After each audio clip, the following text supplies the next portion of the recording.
your shining young faces on this auspicious day. I am Dr. Volumnia Gall, your humble head game maker in charge of the War Department and all its affiliated concerns.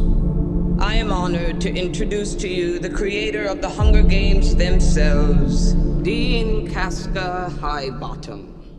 I have summoned you all here today for the 10th annual reaping ceremony, in which we choose 2 children from each district, throw into the capital arena to fight to the death in the Hunger Games.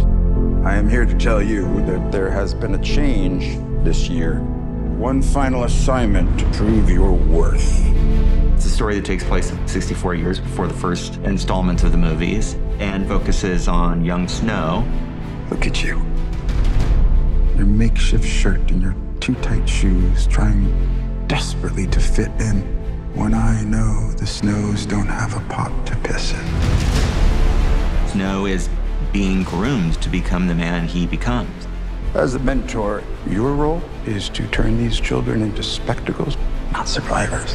Persuade them to perform for the camera. Lucy Gray, the one who Snow becomes the mentor for and also falls in love with, there's a very naturalistic quality to her, but she's a charmer. She's a musician. She's a performer. She's kind of the anti-Katniss. She's part of the Covey, this kind of roving band of musicians. Snow's never met anybody like her. That romance between them makes Snow question everything he was raised to believe. I think there's a natural goodness born into us all. You know, really, you can either cross that line into evil or not. And it's our life's work to stay on the right side of that line. Part of the love story starts to fall apart, and that is part of the creation of who he becomes. It's the things we love most that destroy us. Most everybody that I work with is coming back. Trish Somerville is doing the costumes for this movie. Joe Willems, who shot Catching Fire of the Mockingjays. The one new person that I'm really excited about is Uli Hanisch, who's the production designer. We talked about the sort of look and the feel of the movie. The visuals of this movie will be very different than Mockingjay, but there's real consistency in terms of the Capitol architecture.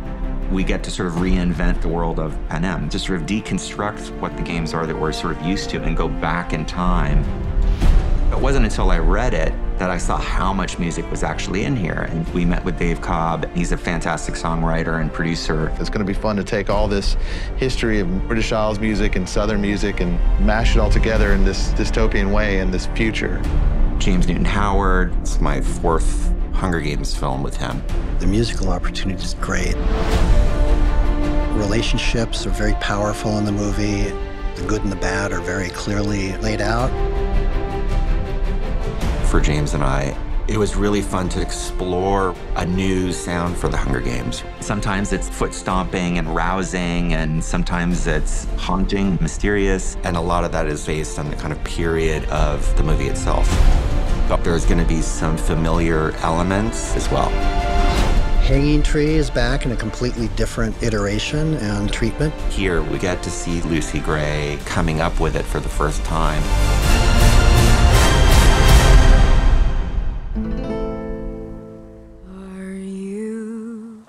Are you coming to the tree where I told you to run so we'd both be free? Strange things did happen here. No stranger would it be if we never